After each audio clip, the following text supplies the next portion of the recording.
Assalamualaikum warahmatullahi wabarakatuh, sahabat yang beriman, semoga selalu diberi kesehatan dan keselamatan oleh Allah Subhanahu wa Ta'ala.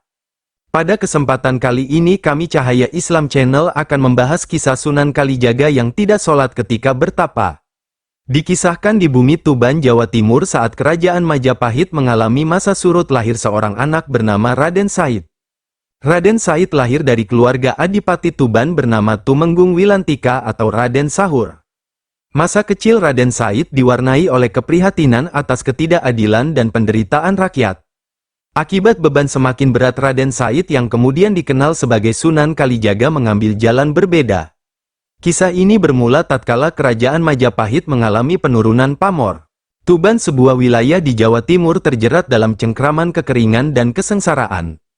Masyarakatnya yang sudah terhimpit oleh beban upeti yang naik ini harus menghadapi kelaparan yang semakin nyata.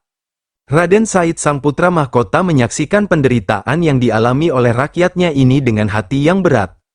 Dalam kegelapan malam, Raden Said kemudian beraksi secara diam-diam merampok di gudang penyimpanan bahan makanan milik Kadipaten.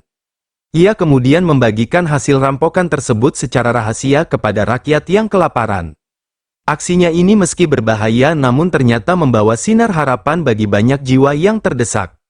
Suatu malam saat Raden Said kembali dari salah satu aksinya, sebuah suara tegas menyeru mengagetkannya. Sebelum ia sempat melarikan diri, penjaga Kadipaten berhasil menangkapnya dan membawanya ke hadapan Adipati.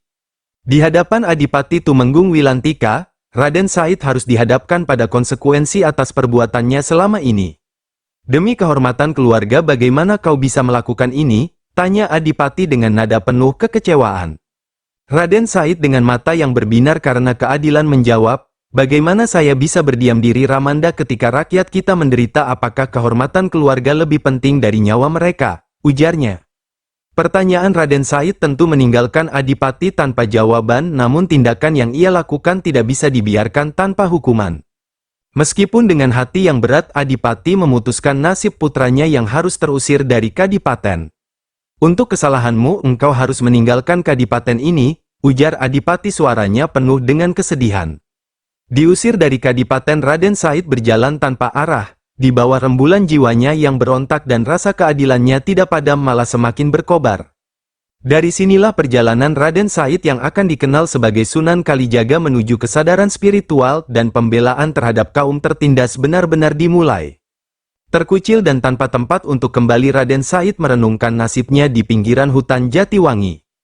Hatinya dipenuhi dengan kebimbangan antara keadilan yang ia dambakan untuk rakyat dan hukuman yang ia terima karena berusaha mewujudkannya.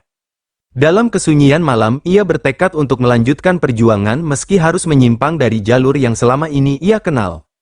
Dengan keberanian yang baru, Raden Said mulai merubah taktik. Ia mulai menargetkan kafilah-kafilah pedagang kaya yang melintas. Raden Said lalu merampas kekayaan mereka untuk dibagi-bagikan kepada rakyat yang membutuhkan.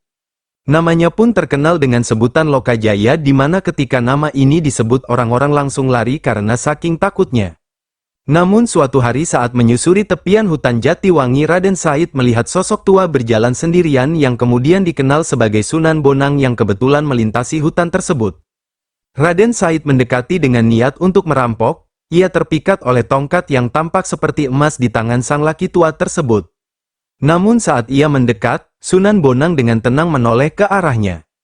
"Apa yang kau cari, anak muda? Apakah kau tidak tahu bahwa kekayaan sejati bukanlah dari emas atau makanan yang kau rampas?" kata Sunan Bonang. Kata-kata itu mengguncang Raden Said. Untuk sesaat ia terpaku menyadari bahwa di depannya bukan hanya seorang tua biasa. "Aku hanya ingin membantu mereka yang lapar, yang mulia," jawab Raden Said dengan ragu. Sunan Bonang tersenyum melihat ke dalam hati Raden Said yang penuh dengan kebingungan dan keinginan untuk berbuat baik. "Jalan yang kau pilih penuh dengan kesesatan, meskipun niatmu mulia. Kebenaran dan keadilan tidak dapat dicapai dengan cara yang salah," ujar Sunan Bonang. Pertemuan itu menjadi titik balik bagi Raden Said. Di bawah langit yang cerah, ia memutuskan untuk menyerahkan dirinya kepada pembelajaran yang lebih tinggi. Sunan Bonang dalam kebijaksanaannya menyadari betapa pentingnya pendekatan yang lembut dan bertahap dalam mengenalkan ajaran Islam kepada Raden Said. Ia mengerti bahwa jika Raden Said langsung disyariatkan untuk salat dan berbagai ritual agama, kemungkinan besar dia akan menolak. Dalam ajaran di tingkat marifat yang telah dicapai Sunan Bonang, beliau paham bahwa berdakwah bukanlah sekedar memberi nasihat lalu membiarkan mereka menolak atau menerimanya. Namun memastikan bahwa orang yang didakwahi benar-benar secara sadar dan penuh cinta dalam menerima ajarannya. Bagi beliau melaksanakan ajaran Islam tanpa kesadaran dan cinta hanya akan terasa membebani hidup dan akan sekedar menggugurkan kewajiban. Terlebih bagi masyarakat Jawa waktu itu praktik seperti salat 5 waktu, puasa Ramadan dan ibadah lainnya masih terasa asing. Sunan Bonang memilih untuk mengajarkan esensi spiritualitas sebelum formalitas, sebuah metode yang kemudian hari akan menjadi ciri khas dakwah Wali Songo dalam menyebarkan Islam di tanah Jawa. Dengan pemahaman mendalam alih-alih membawa Raden Said ke masjid untuk diajarkan salat, Sunan Bonang justru membimbingnya menuju tepi sungai yang tenang. Suara air yang mengalir lembut menjadi saksi atas awal dari perjalanan spiritual yang baru akan dimulai. Di sana Sunan Bonang mencabut tongkatnya dari tanah dan dengan penuh simbolik menancapkannya kembali di tepi sungai. "Duduklah di sini dan tunggulah aku kembali," ujarnya, suaranya penuh otoritas yang diliputi kelembutan. Pesan ini tidak hanya tentang menunggu tapi juga tentang belajar kesabaran, ketenangan dan mendalami diri sendiri.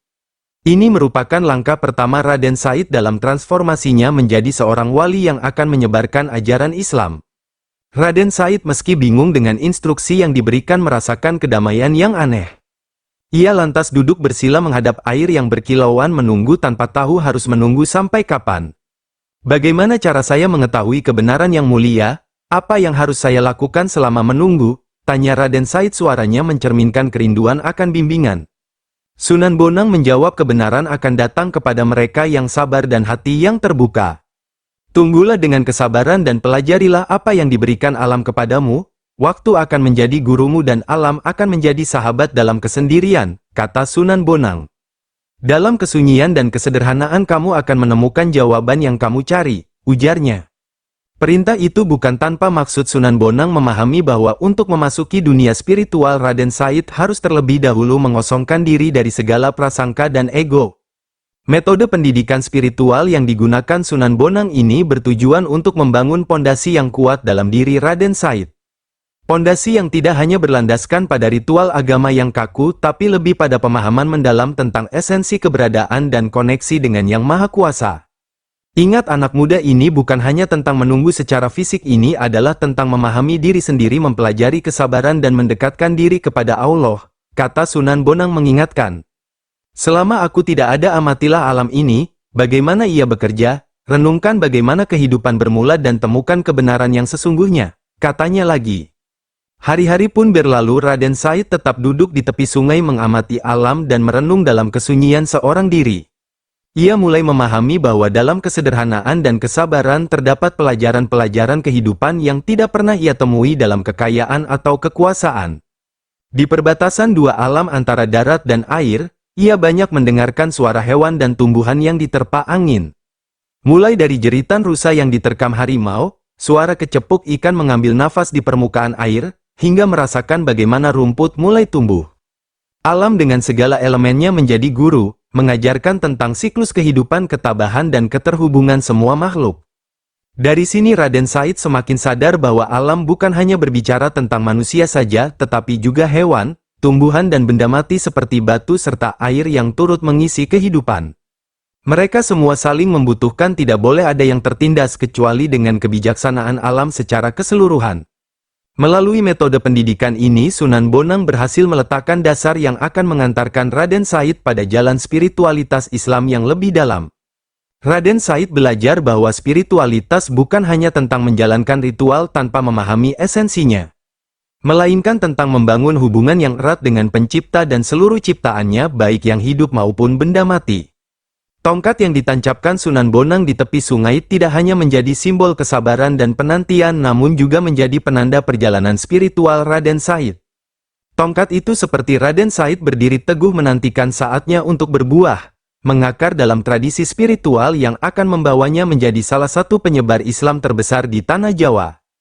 Hari berganti malam, musim berganti musim, Raden Said atau Sunan Kalijaga semakin tenggelam dalam keadaan meditasi. Tubuhnya perlahan diselimuti oleh alam, akar-akar pohon mulai merambat menyelimutinya seperti pakaian, menjadikannya menyatu dengan alam sekitar. Orang-orang yang lewat di tepi sungai itu merasa aneh melihat sosok manusia yang tidak bergerak duduk bersilat dengan tubuh yang telah menyatu dengan alam dan mereka tidak mampu membangunkannya.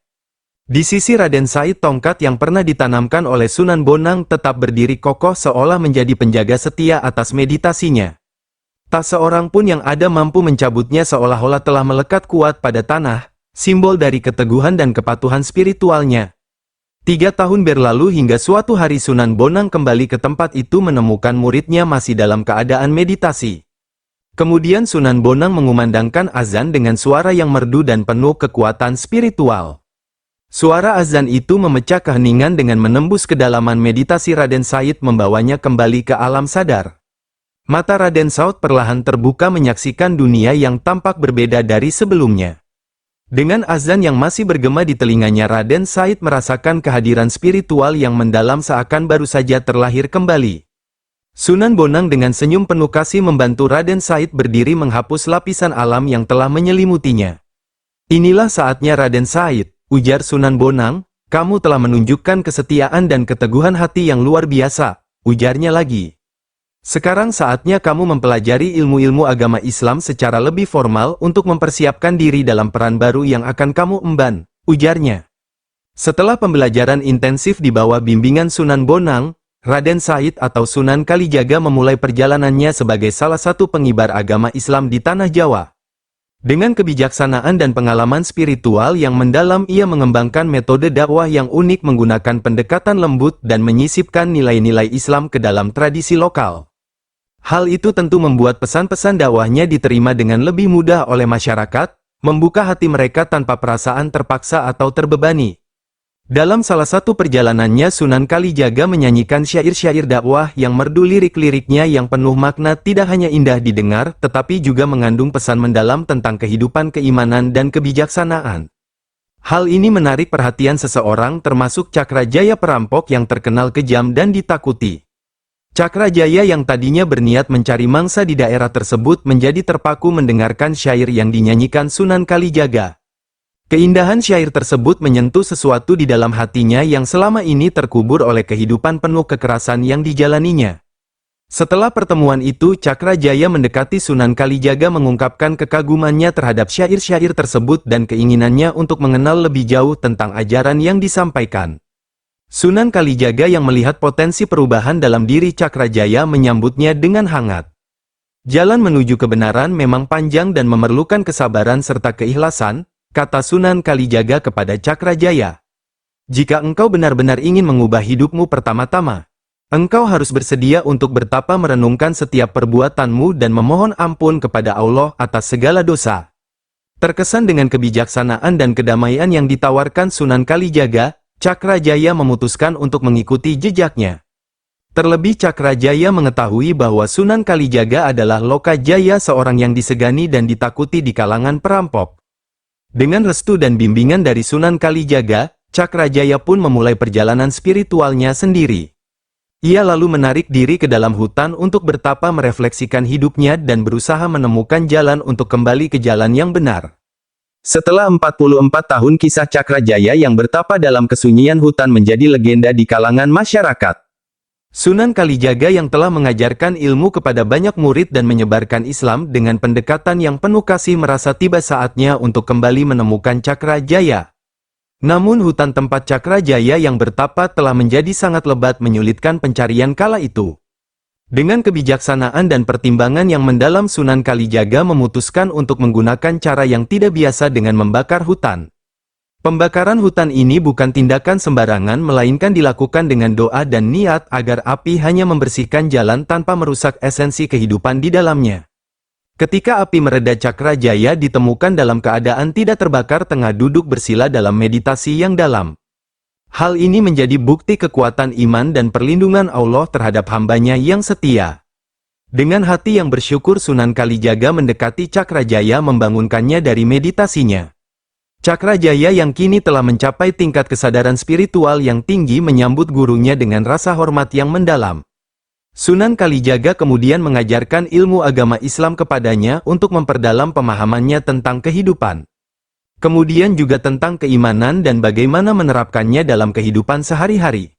Setelah pembelajaran selesai, Sunan Kalijaga memberikan tugas terakhir kepada Cakrajaya.